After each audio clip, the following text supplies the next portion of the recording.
Bonjour à tous, moi je vais vous parler plus globalement des protéagineux dans les Hauts-de-France, enfin des protéines végétales, mais du coup en agriculture quand on parle protéines végétales on pense surtout aux légumineuses du coup riches en protéines et plus spécifiquement à celles à graines, les protéagineux.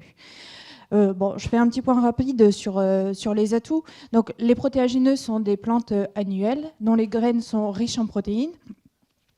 Cette richesse est due à la capacité de fixer l'azote de l'air des légumineuses. Donc ça, c'est intéressant, du fait de la symbiose avec une bactérie, le rhizobium. L'autre atout agronomique des protéagineux, c'est d'une part la diversification des cultures avec l'allongement de la rotation, le fait d'introduire une autre famille d'espèces que les céréales ou les crucifères et d'avoir une alternance culture de printemps, culture d'hiver, ça permet de rompre les cycles ravageurs, maladies et adventices. Et enfin, c'est intéressant aussi pour favoriser la biodiversité. En effet, les protéagineux sont des plantes nectarifères, donc elles produisent du nectar dans les fleurs, ce qui favorise l'apparition, en tout cas favorise la venue des auxiliaires et des pollinisateurs. Donc, voilà pour les atouts agronomiques. En termes d'environnement, donc, les protéagineux ont une faible empreinte carbone, notamment du fait de l'absence de fertilisation azotée. Selon l'étude Agri-Balise de l'ADEME, 1 hectare de protéagineux, pois, févrole, lupin, etc., ça émet moins 70% de gaz à effet de serre, donc l'équivalent de 2,2 équivalent CO2 qu'un hectare de blé. Donc c'est intéressant. Et puis en termes d'énergie, moins de consommation en énergie.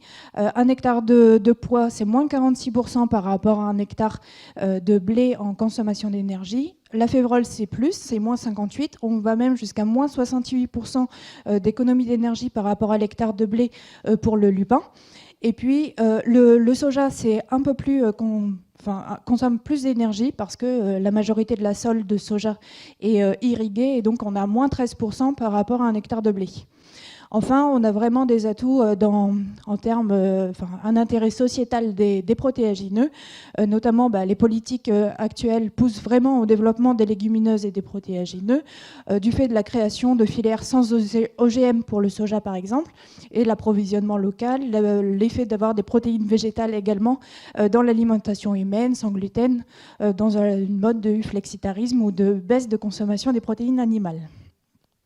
En termes de faiblesse, les protéagineux ont l'inconvénient d'être fortement dépendants aux conditions climatiques, d'avoir de nombreux ravageurs spécifiques. On pense, et je vais en parler beaucoup dans mon discours, des ravages de pigeons et corbeaux qu'on a sur les protéagineux, mais également des insectes, que ce soit la bruche pour la lentille et la févrole, les thrips, les cytones, etc. En tout cas, beaucoup de ravageurs spécifiques à cette famille de cultures.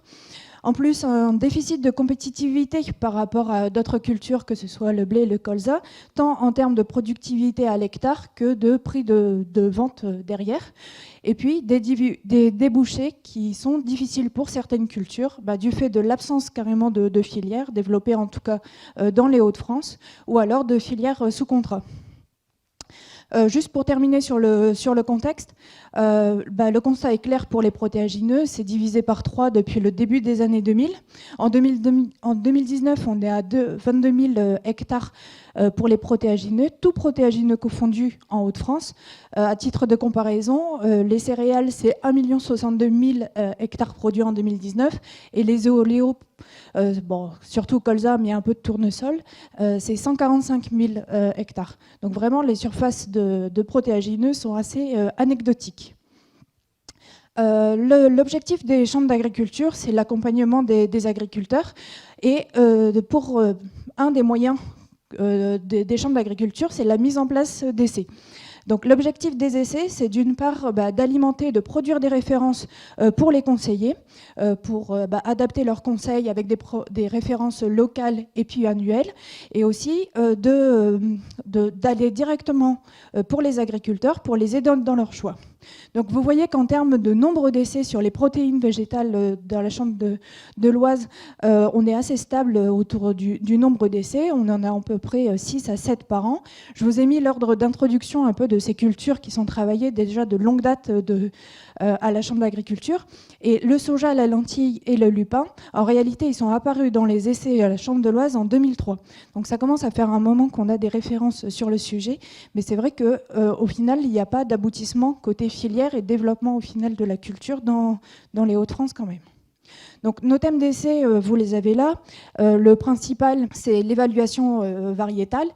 Notamment pour les protéagineux, c'est important parce que pour chaque espèce, on a en plus des différents types. Et puis, par exemple, des groupes de précocité comme pour le soja. Vous avez aussi l'adaptation de l'itinéraire technique, que ce soit les dates de semis, la nutrition azotée, etc. La lutte contre les ravageurs, qui est un sujet très important et encore plus important depuis les 2 dernières années. Il faut absolument qu'on travaille énormément sur ce sujet. L'association de cultures ou la faisabilité de nouvelles cultures.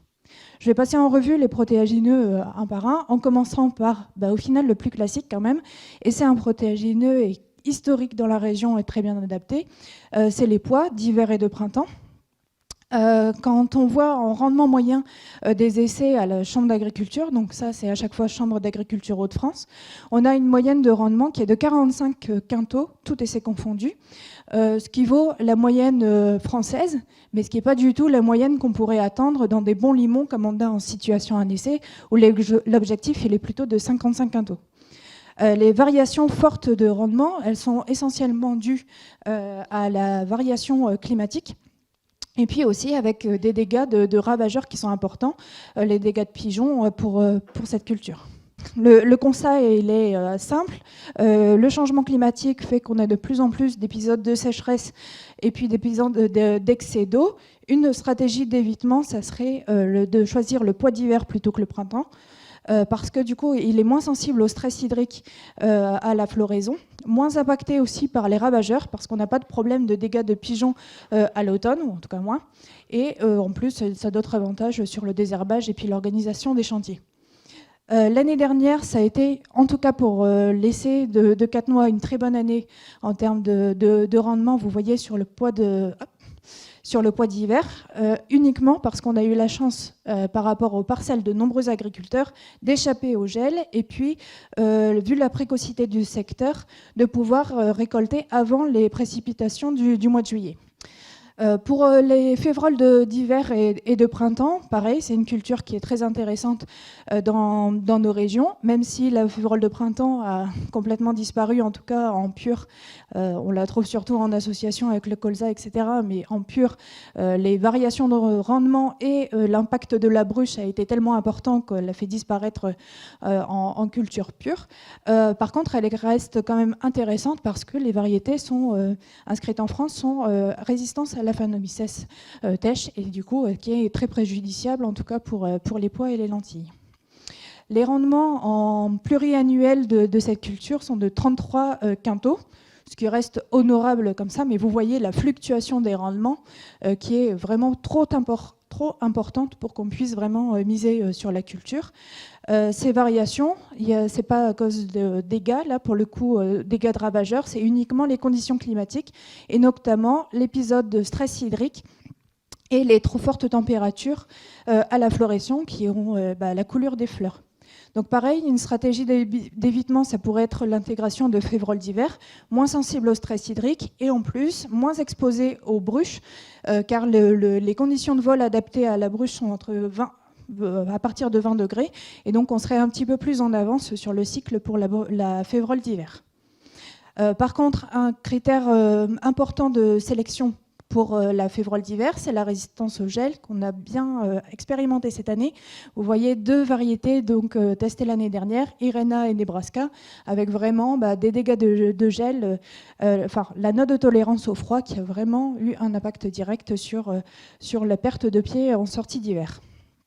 Ce qu'on retrouve du coup dans les rendements avec 32 quintaux, ce qui reste vraiment raisonnable pour de la févrole par rapport à Nebraska où on arrive à 50 quintaux. Donc la févrole, en tout cas d'hiver, est adaptée, mais c'est vraiment la fluctuation des rendements qui fait qu'on ne mise pas sur cette culture-là. Je vais passer au soja, ça va être un tout petit peu trop vite, mais par rapport au sujet précédent. Donc c'est une culture qui est très intéressante. Nous, ce qu'on voit vraiment, c'est qu'il faut faire, très intéressant par rapport à, en termes de protéagineux, de densité de semis, on peut faire un couvert très long avant le soja. Pas sensible à la Phanomyces, on voit que son aire de production augmente fortement. On a quand même un inconvénient, deux inconvénients majeurs pour le soja. C'est la hauteur de la première gousse qui, du coup, ici, on n'a pas de matériel forcément adapté comme on peut l'avoir dans le sud-ouest avec les couples qui ont plus modulables. Ici, la perte due à la non-récolte des premières gousses peut être assez importante.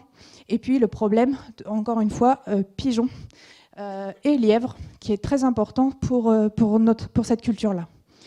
En termes de rendement en pluriannuel, donc on les teste réellement depuis 2013.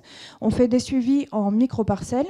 Donc là, pour avoir vraiment des références en évaluant différents facteurs à chaque fois. Et puis, on le suit aussi des parcelles chez les agriculteurs pour justement avoir l'effet, évaluer les résultats en parcelles et la faisabilité de la culture. Donc vous avez ici les différents types de récoltes. En moyenne, on est à 25, moyenne tout confondu, j'entends, on est à 25 quintaux de rendement, ce qui est même supérieur au rendement qu'on a en parcelle de Bonlimont profond, non irrigué, dans le sud-ouest, qui est à 21 quintaux selon Terre Innovia. Donc on a vraiment une faisabilité, en tout cas quelque chose qui est intéressant pour le soja, hormis toujours les fluctuations qui sont dues aussi aux ravageurs et puis aux conditions climatiques. Vous avez les variétés, donc là, les résultats de l'année dernière de 2 essais dans l'Aisne et dans l'Oise. Vous voyez, on travaille également les double zéros et les triple zéros, comme dans le projet que vous avez vu juste avant. L'intérêt des double zéros, nous, ça fait plusieurs années qu'on la travaille, parce qu'on a constaté une avancée de la date de récolte d'en moyenne 10 jours. En tout, la date la plus précoce de récolte, c'était le 23 septembre pour nos essais, ce qui est complètement... ce qui reste intéressant, et surtout qu'à l'automne, on a souvent des très bonnes conditions de récolte, en tout cas en tendance. Donc ce qu'on gagne en rendement, on le perd un petit peu en précocité, mais c'est vrai qu'à l'automne, de toute façon, on a les bonnes conditions pour pouvoir le récolter. Et vous voyez, comme précédemment, les deux types de précocité se sont complètement mélangés dans la hiérarchie des rendements. On va passer du coup au lupin. Donc, ce qui est intéressant pour lupin, c'est un protéagineux qui s'adapte à tout type de sol, sauf les sols trop calcaires, un peu comme le soja. Il est intéressant parce que du coup, il n'est pas sensible à la phano. Par contre, très sensible toujours aux pigeons. Notre ravageur principal, en tout cas pour les protéagineux, et son rendement est très dépendant de la pluviométrie qu'on a au moment de la floraison, donc courant juin-juillet. Voilà. Et il est sensible aussi aux coups de chaleur. Donc ça, on différencie deux types de lupins. Donc je vous avais dit, les variétés, on les travaille et à chaque fois pour tous les types d'une espèce. Donc vous avez le lupin blanc et le lupin bleu. Les grosses différences, c'est la taille de la graine et surtout que le lupin blanc solubilise le phosphore non disponible. Donc ça a un vrai intérêt. Et on est un peu plus élevé en rendement sur la partie lupin blanc. Le lupin bleu est plus rustique, plus précoce, mais du coup, il accepte des semis plus tardifs. En termes de rendement, vous voyez, les rendements sont globalement très décevants en lupin dans nos essais. Ce que je voulais ajouter vraiment sur la partie lupin, c'est que la sélection variétale a été très peu développée. Notre référence en lupin blanc, c'est Amiga. Elle a été inscrite en 1984. Sulimo, c'est la plus récente que nous avons en essai, et c'était quand même de 2015. Donc là, il y a un gros effort à faire sur la sélection des variétés, et on voyait bien que l'écart qu'on trouvait entre lupin blanc et lupin bleu.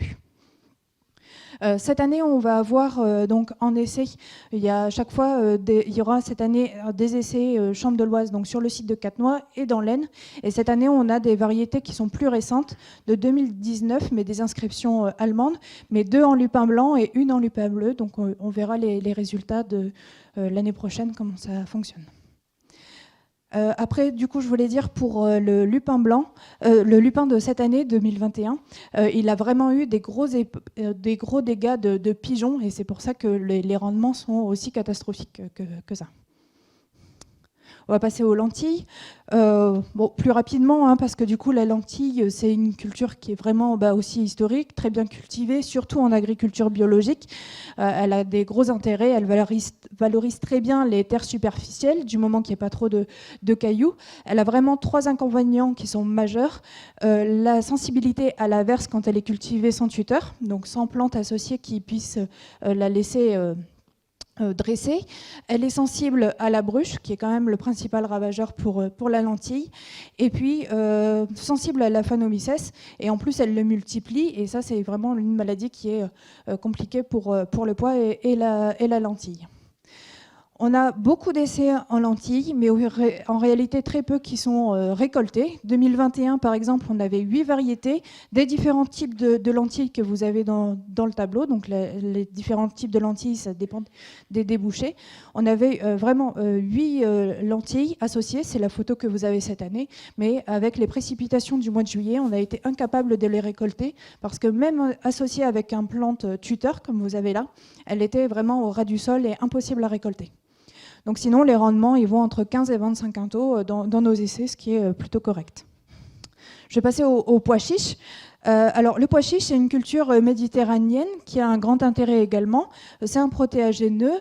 Elle n'est pas sensible à la phanomycès et en plus, elle supporte très bien la sécheresse. Et c'est vrai que, hormis l'année dernière, on voyait vraiment des épisodes de sécheresse de plus en plus courantes, en tout cas dans le département de l'Oise. C'est pour ça qu'on pensait que le pois chiche serait bien adapté.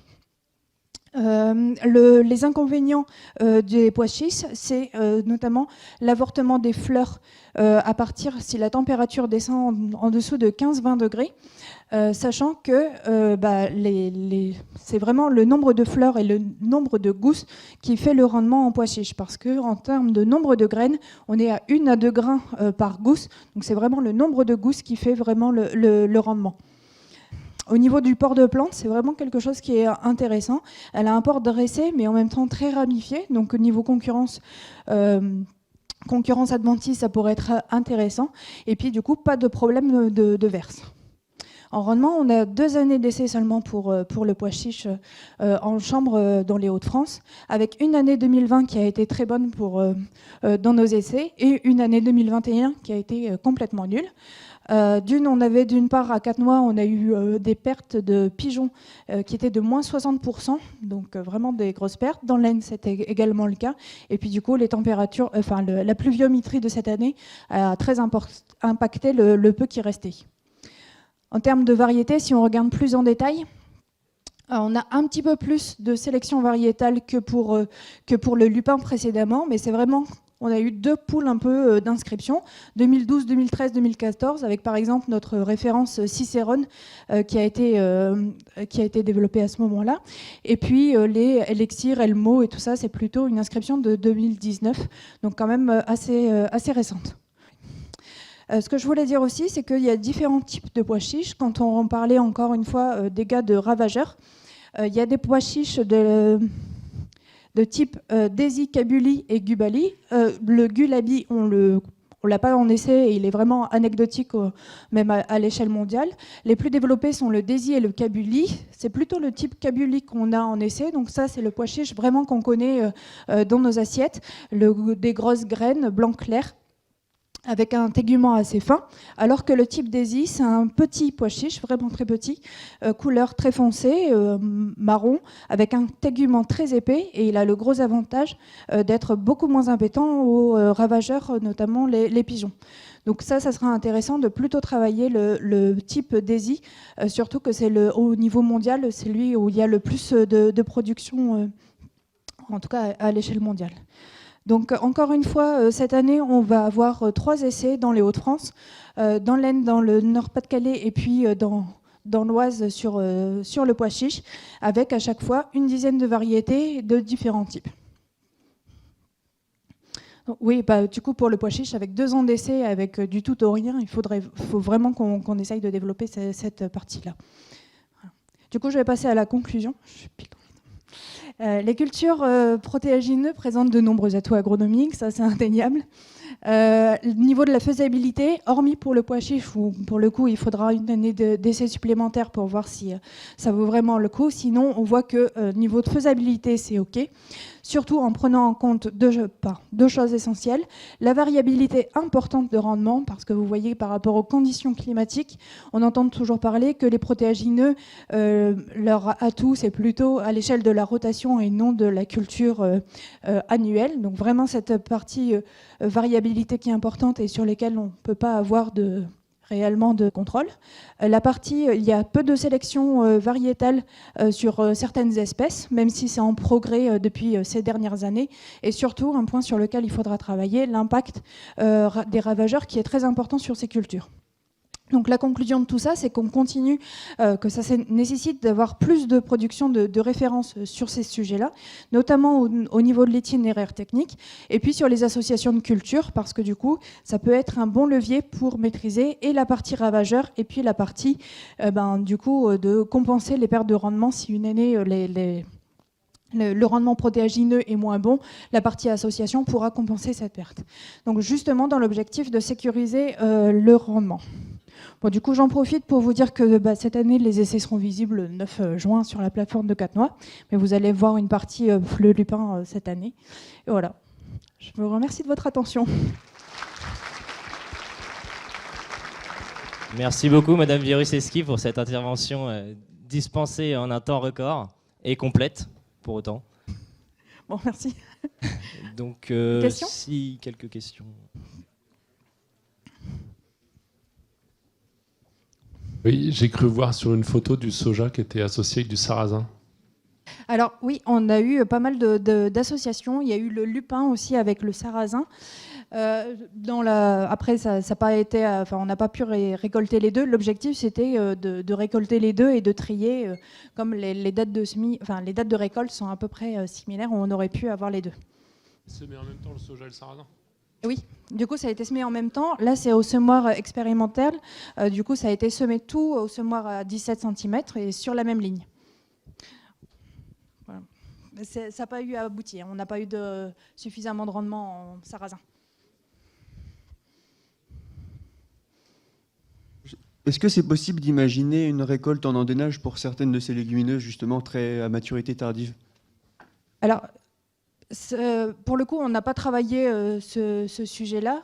Vous voulez dire d'accélérer la maturité en les récoltant? Ouais, ça n'a jamais été travaillé. Là, les sujets qu'on va travailler, c'est plutôt une récolte en verre et d'aller voir si on peut l'utiliser, ces légumineuses, en termes de fourrage pour l'alimentation animale. Mais en endénage, on n'a jamais fait, en tout cas. Pas à ma connaissance dans les essais. Mais... Merci. Avons-nous d'autres questions? Oui, par ici. Vous avez parlé dans votre présentation des caractéristiques agronomiques.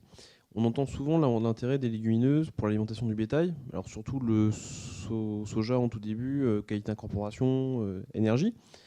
On parle assez souvent des pois et des févroles, avec un peu plus de cellulose. Est-ce que vous auriez des données de ce type sur la lentille ou sur le pois chiche ou sur les lupins ? Alors, sur le lupin, oui, ça se fait très bien. Alors, c'est plutôt mes collègues en conseiller animal qui pourraient vous renseigner, mais c'est vrai que le lupin, ça se fait bien.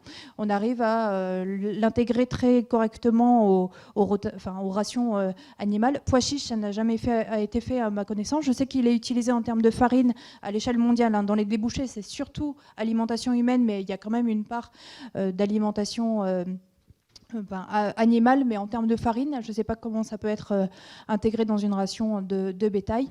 Et lentilles, je ne sais pas, peut-être Gilles, tu saurais mieux répondre, mais... Oui. Ouais, lentilles fourragères, mais du coup, ce n'est pas le grain qu'on utilise. Mais... Ça sera un sujet qu'on pourra essayer de travailler, ou au moins d'avoir les analyses les analyses alimentaires de ces aliments pour cette année. Je noterai. Oui, on n'a pas parlé d'inoculation, ni quand Oui. on a parlé de soja, ni quand on a parlé de lupin, etc. Oui. Est-ce que vous avez fait des essais sur l'inoculation des légumineuses? Alors, pour le soja, il y a un inoculum spécifique. Donc, quand on n'inocule pas, c'est clair qu'il y a vraiment une perte de rendement, hein. Tous les essais sont disponibles à chaque fois dans le recueil, mais c'est vrai qu'il y a vraiment une perte de rendement. D'ailleurs, les années où il fait très sec, où du coup les nodosités fonctionnent pas ou très peu, même Terre Innovia conseille de fertiliser le soja tellement il y a vraiment une perte de rendement. Pour les autres cultures, le lupin, il est plus... on en trouve du lupin fourragé ici, donc la bactérie est déjà présente dans le sol, il n'y a pas d'inoculum.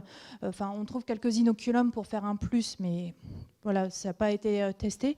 Le pois chiche, il n'y a pas d'inoculum spécifique non plus. Donc généralement, on le teste sans inoculum. Cette année, il va y avoir 2 variétés qui seront inoculées par l'inoculation du sélectionneur, qui est en train de travailler justement sur ces inoculants. Donc 2 variétés qui seront testées avec et sans. Mais pour l'instant, on n'a pas plus de références encore. Après, on parlait un peu de coût de semence. C'est vrai qu'il faut aussi prendre en compte le soja, par exemple. On n'en a pas parlé ni dans cette présentation ni dans celle d'avant, mais c'est vraiment la charge la plus importante pour le soja, c'est le coût de semence. Ou si on ne fait pas de semences de ferme, il faut vraiment du rendement pour au moins rentabiliser rien que le coût de semence et l'inoculation. Donc ça reste des choses à prendre en compte en plus. Sinon, pour les autres, lentilles, pois et févrole, pas d'inoculation au besoin. Le rhizobium est directement présent dans le sol. Merci beaucoup.